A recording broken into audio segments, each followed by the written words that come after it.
साथियों नमस्कार, कैसे हैं आप सब लोग? मज़ामा केम छो कैसा आहेस? आप सबको जय श्री राम, जय बालाजी की, जय खाटू श्याम जी की। आज एक महत्वपूर्ण बिंदु पर हम लोग चर्चा करेंगे। बिंदु ये है कि जब भी हम कंसल्ट करते हैं एंटी करप्शन मैटर में, तो इसकी नीड क्यों है हमें? Why we need a proper consultation in anti corruption matter? क्या कोई आइडिया है आपको? अगर है तो शेयर करें कमेंट बॉक्स में, और अगर नहीं है तो बात को सुने, समझें और जो बात बताऊंगा उस पर विचार करते हुए अमल करने का जो है प्रयास करें। देखिए, जब भी हम जाते हैं to the concern local council कि हमारी कोई प्रॉब्लम है एंटी करप्शन की, तो बेसिकली हर व्यक्ति ये चाहता है उसे जो है केस मिल जाए।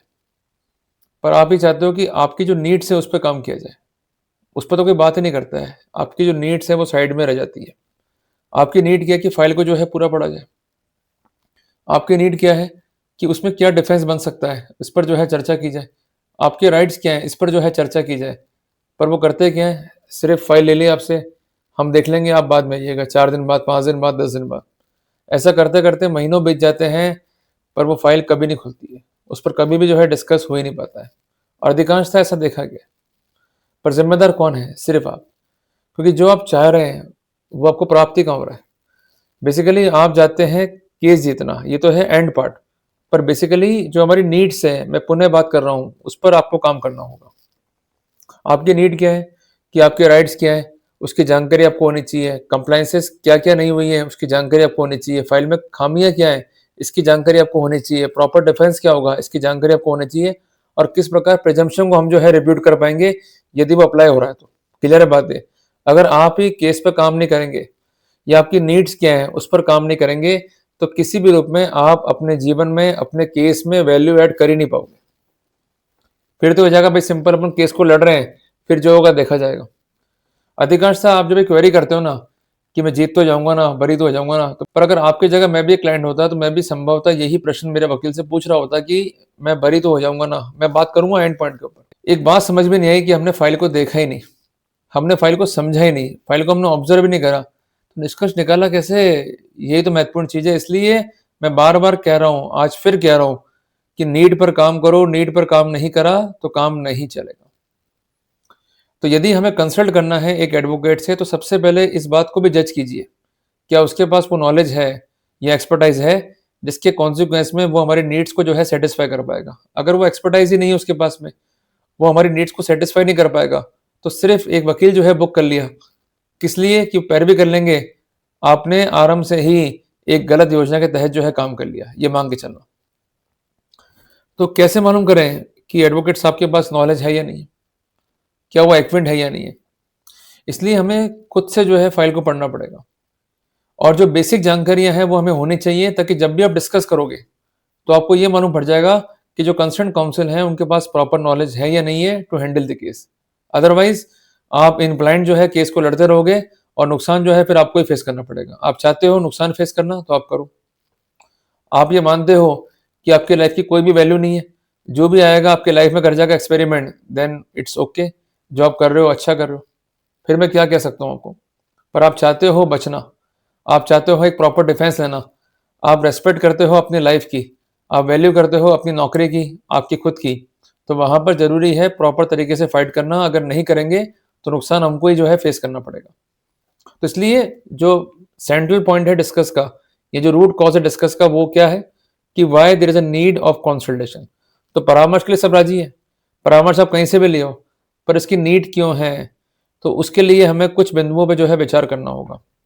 सबसे पहले नीड क्या है कि जो भी लीगल डिफेंसेस हैं हमारे केस में वो क्या हो सकते हैं। क्लियर है बात है? और जो भी डिफेंसेस हम लेंगे, क्या वो एज पर लॉ जस्टिफाइड है या नहीं है, इस पर जो है चर्चा करनी है। तो बेसिकली वो नीड है हमारी। क्लियर है बात है? और हम क्या करते हैं, नीड को ही भूल जाते हैं। हम लोग काम कर रहे हैं आखिरी पॉइंट पे जाके, जबकि आखिरी पॉइंट पे जाना चाहिए सबसे एंड के अंदर। एक रास्ता जो है तय करना है, तभी मंजिल पे जो है पहुंच पाओगे। तो सबसे पहला पॉइंट क्या है कि what are the possible legal defences in our case. फिर ये किस पर डिपेंड करेगा? आपके केस के ऊपर। कई बार क्या होता है मामले में कि आरोपी को रंगे हाथ तो नहीं पकड़ते हैं, सिर्फ होता है मामला डिमांड के हद तक। कई बार सिर्फ रिकवरी होती है, कई बार सिर्फ होता है एक्सेप्टेंस, रिकवरी भी नहीं है, डिमांड भी नहीं है। तो इसलिए हर केस यूनिक है, हर केस का अपना अपना वैल्यू है। तो प्रॉपर तभी लड़ पाओगे जब केस को प्रॉपर तरीके से जांच पाओगे। तो इसलिए हमें सबसे पहले काम करना है उन लीगल डिफेंसेस पे जो परमिजिबल हैं, जो हमारी हेल्प कर सकते हैं। उदाहरण के लिए आप गए वकील साहब के पास में, वकील साहब ये मेरा केस है, बरी तो हो जाऊंगा, पता ही नहीं इसमें क्या होना है क्या नहीं होना, बात समझिएगा। और मैंने कह दिया साहब हो जाएंगे बरी आप, तो क्या मेरे कहने से बरी हो जाएंगे आप? कभी भी नहीं होंगे। जब तक आप नीड की बात नहीं करेंगे, तो आपकी फर्स्ट नीड क्या है कि साहब इस पे लीगल डिफेंस क्या अप्लाई होगा। अब जब फाइल को पढ़ा गया तो ये मालूम पड़ा कि आपकी कोई डिमांड नहीं है, आपसे कोई रिकवरी नहीं है, सिर्फ केस एक्सेप्टेंस का। मीन्स जो फिनोक्सिलिन टेस्ट है वो पॉजिटिव हो गया, ये तो है। तो हमारा कानून क्या बोलता है कि अगर डिमांड नहीं है, तो सिर्फ मियर एक्सेप्टेंस या मियर रिकवरी आपको क्राइम से कनेक्ट नहीं कर सकता है। तो we are having a strong legal defence. तो वहां पर हमें ये मालूम पड़ पा रहा है कि जो लीगल डिफेंस हम लेंगे भविष्य में वो स्ट्रॉन्ग है और हमें जो है सफलता मिल पाएगी। ये मैंने केवल आपको एक उदाहरण दिया है। हर केस के अपने अपने इंस्टेंस है, हर केस का अपना अपना वैल्यू है। तो जो भी लीगल डिफेंस है वो डिपेंड करेगा केस के फैक्ट्स पे, सर्कमस्टेंसेस पे। क्लियर हो गया? इस बात को आप जो है नोट डाउन कर लो। सबसे बड़ी प्रॉब्लम क्या आती है हमारे लिए करप्शन केसेस में? मैं बात कर रहा हूं धारा 7, धारा 11 पीसी एक्ट की, कि वहां पर जो है ड्रॉ होता है प्रिजम्पशन, और ये प्रिजम्पशन जो है ड्रॉ होता है धारा 20 के अंदर। अगर कंसर्न प्रोसिक्यूशन ने प्रूव कर दी है फाउंडेशनल फैक्ट्स को, फाउंडेशनल फैक्ट्स क्या होते हैं? Demand, acceptance and recovery. तो वहां पर कोर्ट जो है ड्रॉ कर लेता है प्रिजम्पशन। और अगर प्रिजम्पशन ड्रॉ हो गया और आप प्रिजम्पशन को रिब्यूट नहीं कर पाए, तो अंतोगत्वा आपको ही जो है नुकसान खाना पड़ेगा। पर रिब्यूट करने के लिए आपको अपना डिफेंस जो है साबित नहीं करना है बियॉन्ड रीजनेबल डाउट। आप अपना डिफेंस जो है रख सकते हैं एक स्पेसिफिक व्यू पे जाके, जिसको हम कहते हैं प्लॉजिबल डिफेंस। क्लियर है बात ये? और कुछ लोग इसे कहते हैं प्रोबेबल डिफेंस। जो भी कहें वो कहें, बट मोटा मोटा बात ये तकनीकी रूप से एक ही बात है, चाहे हम कहें प्लॉजिबल डिफेंस या हम कहें प्रोबेबल डिफेंस, पर मोटा मोटा है कि आपको संभावनाएं क्रिएट करनी है जिसके आधार पर आप संदेह जो है क्रिएट कर सके प्रोसिक्यूशन के मामले में। अगर आप संदेह ही क्रिएट नहीं कर पाएंगे तो फिर कैसे आप केस को जो है विन कर पाएंगे? पर संदेह सिर्फ बोलने से क्रिएट नहीं होगा, संदेह के लिए हमें आरंभ से जो है काम करना होगा। उदाहरण के लिए अगर प्रोसिक्यूशन ने कहता कि ये काम पेंडिंग था, जिसके पेटे जो है डिमांड की गई, और हमारा डिफेंस क्या है कि ये काम पेंडिंग नहीं था, आपने केस को प्रॉपर्ली इन्वेस्टिगेट ही नहीं करा, आपने सही फैक्ट जो है गैदर नहीं करे। अगर हमें ज्ञापन सौंपते हैं उदाहरण के लिए कंसर्न अथॉरिटी को, अब अथॉरिटी जब कोर्ट में आएगी, आप जिरह करेंगे, तो आप प्रश्न उससे पूछ सकते हैं कि जो ये ज्ञापन दिया गया आपको, इस पर आपने क्या विचार किया। अगर आपका डॉक्यूमेंट कंसीडर नहीं हुआ, आपके फैक्ट जो है कंसीडर नहीं हुए, तो जो बेसिक प्रिंसिपल्स हैं नैसर्गिक सिद्धांत के, वो क्या हो गए? वॉयलेट। आपके फंडामेंटल राइट्स का हो गए कॉम्प्रोमाइज। तो उसका फायदा मिलेगा नहीं मिलेगा? बताओ, मिलेगा ना अपने को। इसलिए हमें काम करना है केस के उन फंडामेंटल्स पे जिससे हमें जो है बेनिफिट मिल सके। तो दूसरा फंडामेंटल क्या है कि अगर मामला धारा 7 या धारा 11 पीसी एक्ट का है, और यदि वहां प्रिजम्पशन की स्थिति है धारा 20 पीसी एक्ट की, तो उसे कैसे रिब्यूट करें? क्लियर है बात ये? इस पर भी जो है हमें चर्चा करनी चाहिए। तीसरी बात, कई बार ऐसा भी होता है कि BNS के तहत भी जो है सेक्शन लगे होते हैं। उदाहरण के लिए सेक्शन लगा दिया क्रिमिनल कॉन्स्पिरेसी का, या लग गई धारा अबेटमेंट की। तो अगर इस तरह के प्रोटोकॉल्स भी लगे हुए हैं तो कैसे निपटना है, इस पर भी जो है हमें चर्चा करनी होगी। तो उसके लिए भी हमें प्लॉजिबल व्यूज जो है देखने होंगे, ताकि प्रिजम्पशन जो है ड्रॉ नहीं हो, अदरवाइज हमें जो है दिक्कत होगी। अब आपके माइंड में क्वेश्चन आ रहा होगा कि जो कंसर्न ऑफेंस है BNS के, उसमें कैसा प्रिजम्पशन? देखिए, अगर आपके विरुद्ध जो है आरोप है और आपके पास कोई भी स्पष्टीकरण नहीं है, तो कोर्ट वहां पर एडवर्स इन्फ्रेंस जो है ड्रॉ कर लेगा कि आप बोल क्यों नहीं रहे हो। इसलिए आपको हर एक बात पे खंडन करना है। कोई भी एविडेंस हमारे खिलाफ है, जब तक आप खंडन नहीं करोगे, नुकसान जो है आपको भोगना पड़ेगा। आप लोग क्या करते हो? खंडन नहीं करते हो। इसका फायदा क्या मिलता है उन्हें कि उनके डॉक्यूमेंट जो है स्टैंड हो जाते हैं। एक बात ध्यान रखिएगा कि अगर उनका डॉक्यूमेंट है तो वो डॉक्यूमेंट डॉक्यूमेंट से कटेगा। अगर डॉक्यूमेंट हमारे पास में नहीं है या हमने कोई सबमिशंस राइटिंग में नहीं दिए, तो वह नुकसान जो है हमें भोगना पड़ेगा। और कहते भी है ना कि एक लिखा और 100 बका। तो इसलिए लिखने में जो है बिलीव करें, जितना लिखेंगे उतना ही जो है फायदा पाने वाले हैं। एक बात जो है ध्यान रखिएगा कि जब भी हम कंसल्ट करते हैं तो हम ये जान पाते हैं कि जो धाराएं लगी हैं हमारे ऊपर वो सही है या नहीं है। कई बार ऐसा होता है कि वो धारा आप पे अप्लाई होती नहीं है, पर जानबूझ के वो धारा जो है लगाई गई है, तो वहां बेनिफिट जो है ले सकते हैं। उदाहरण के लिए मान लीजिए आप एक प्राइवेट पर्सन है और आप पे लगा हुआ है चार्ज 7A पीसी एक्ट का, ए यहाँ पर कैपिटल है, और कोई भी लोक सेवक नहीं है।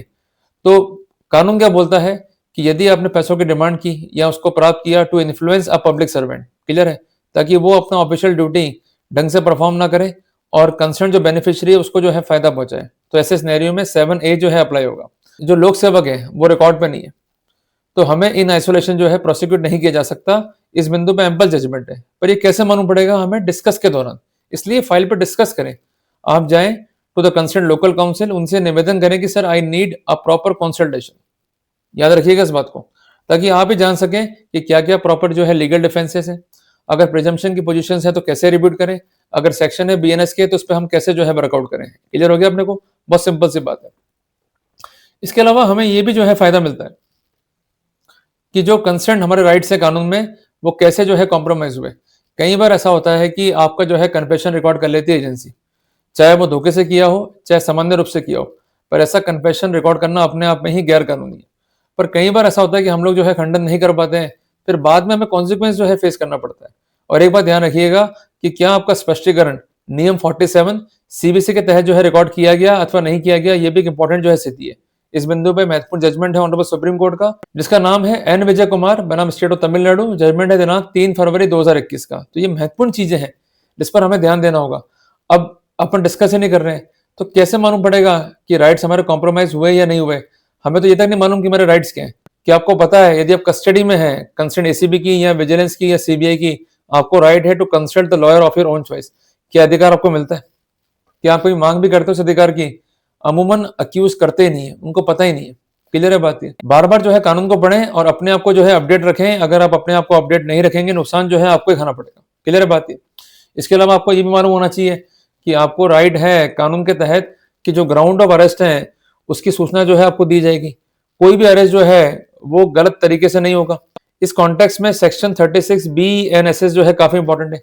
इसके अलावा हमें ये भी देखना होगा कि धारा 35 सब क्लॉज 3 बी एनएसएस का क्या स्कोप था हमारे केस में। इसके अलावा हमें ये भी देखना होगा कि अरेस्ट कहीं इलीगल तो नहीं है।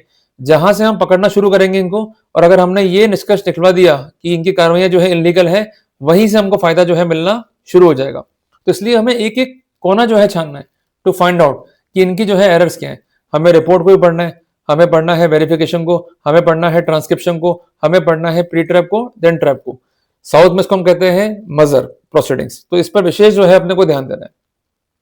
इसके अलावा सैंक्शन एज पर लॉ है या नहीं है। तो इसलिए बार बार तो मैं कह रहा हूं आपको, जो आपके राइट्स हैं वो कॉम्प्रोमाइज हो सकते हैं अपोजिट पार्टी मीन सरकार के पार्ट पे या प्रोसिक्यूशन के पार्ट पे। अगर वो स्थितियां हुई हैं तो आपको उसको आइडेंटिफाई करना होगा। अगर आप नहीं करेंगे तो आप ही जो है मारे जाएंगे। क्लियर हो गया अपने को?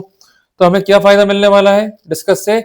We could know about the rights, we could know about the violation, we could know about the compliances, और किस प्रकार राइट्स को जो है रिस्टोर करना है, और अगर वो राइट्स इन्फ्रिंज हुए हैं तो वहां पर क्या बेनिफिट मिला कि उसको ये हम जान पाएंगे। तो इसलिए उस बिंदु पर परामर्श जो है बहुत जरूरी है।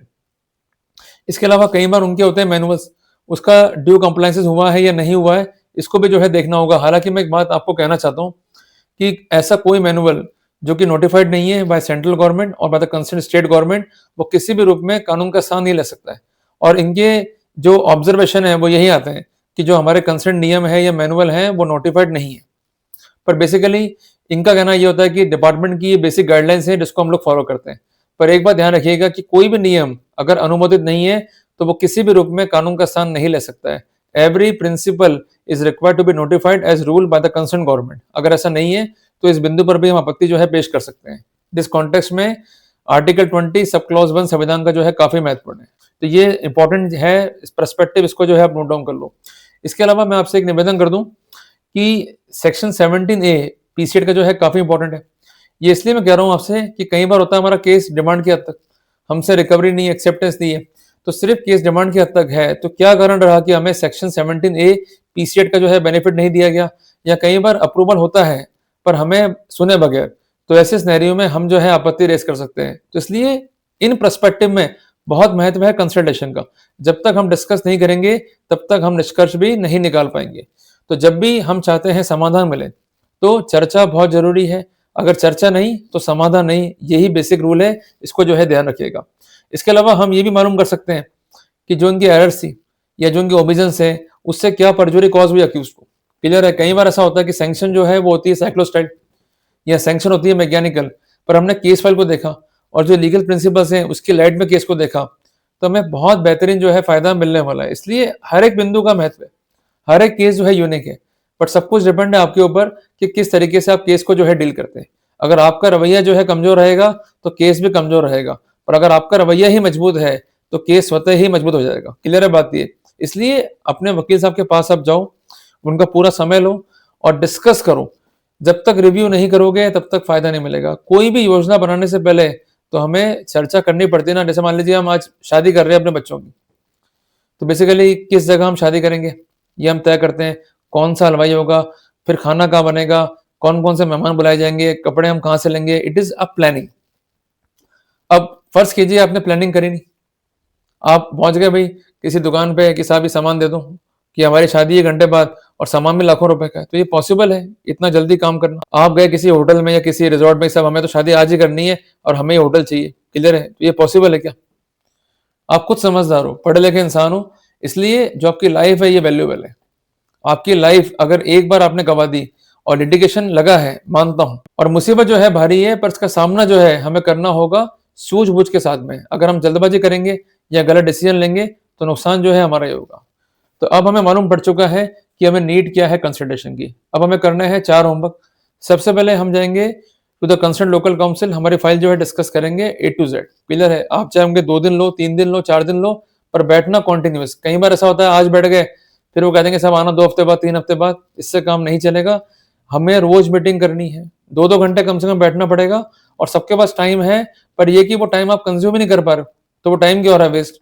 तो उनकी आप उंगली पकड़ लो, अपनी फाइल लेके पहुंच जाओ, और चूंकि विद्वान अधिवक्ता है, आप पूरा डिस्कस केस का करो। डिस्कस नहीं कर रहे हैं तो डिस्कस कहीं और करो, पर डिस्कस जरूर करो, क्लियर है बात है। और जब भी डिस्कस के लिए आप जा रहे हो, उससे पहले खुद फाइल को आप रीड कर लो, फाइल में कमियां क्या हैं, आपके राइट्स क्या कॉम्प्रोमाइज हुए हैं, इस पर जो है चर्चा कर लो, और ये सारे के सारे पॉइंट जो है आप तैयार कर लो, ताकि जब भी आप डिस्कस करोगे तो जो उनकी नॉलेज है उससे मालूम पड़ जाएगा कि जो कंसर्न काउंसिल है उसमें दम है या नहीं है। तो 2 फायदे अपने को होने वाले हैं। पहली बात तो जो काउंसिल है उसका रवैया क्या मालूम पड़ जाएगा, दूसरी बात उसमें दम है या नहीं है, वो केस को प्रॉपर डिफेंड कर पाएगा या नहीं कर पाएगा, ये भी हमें जो है क्लियर हो जाएगा। तीसरी बात, जितना सबमिशन राइटिंग में दोगे उतना हमें फायदा होगा, सबमिशन जितना वर्बल दोगे उतना ही जो है घाटा खाओगे। और हर बात को सपोर्ट करना है विद जजमेंट या विद लीगल पॉइंट, ताकि हम जो है बेनिफिट ले सकें। समय टफ है, स्थितियां विपरीत हैं, पर तब भी लड़ना है, क्लियर है बात ये। और कहते भी है ना कि जब जब आई है मुसीबत, कोई लड़ा है कोई डरा है, जो लड़ा है वो निखरा है, और जो डरा है वो बिखरा है। तो अब निखरना है या बिखरना है, ये सब कुछ डिपेंड है अब आपके ऊपर, क्लियर है। कोई नहीं आएगा आपको चुप कराने के लिए, कोई नहीं आएगा आपके आंसू पोंछने के लिए, अपने आंसू भी खुद ही पोंछने पड़ेंगे। डिप्रेशन भी आएगा, पर सरेंडर होना, मरना या भाग जाना जो है समाधान नहीं है। अगर मुसीबत आई है डटकर जो है सामना करो, और जिन्होंने कार्रवाई गलत करी है उनको मुंह तोड़ जवाब दो, बट उसका मतलब ये नहीं है कि आप कोई आवेदिक कृत्य करो या ऐसा कोई काम करो जो कि लीगली परमिसेबल नहीं है। हमें कानून की सीमाओं में रहते हुए अपना पक्ष रखना है, और एक मजबूत पक्ष रखना है, ताकि हम इफेक्टिवली अपने केस को कॉन्टेस्ट करते हुए जो एज पर लॉ रेमेडीज है उसको प्राप्त कर सके। क्योंकि होता क्या है, जब सब कुछ होगा वर्बल, तो आप जब भी आप चैलेंज करोगे अपने पॉइंट्स को, या आप जाओगे हाई कोर्ट में या सुप्रीम कोर्ट में या सेशंस कोर्ट में, जब तक लिखित में नहीं है तो आपकी बात का वजन भी कम रहेगा, पर जब बात लिखित में है तो उसका वजन रहेगा और उनकी बन जाएगी जवाबदेही। तो इसलिए हर एक बिंदु पे हमें काम करना है, बट सूझबूझ के साथ में, जल्दबाजी नहीं करनी। क्लियर हो गया अपने को? जल्दी मिलेंगे अपन एक नए टॉपिक के साथ। टिल देन, जय हिंद, जय भारत।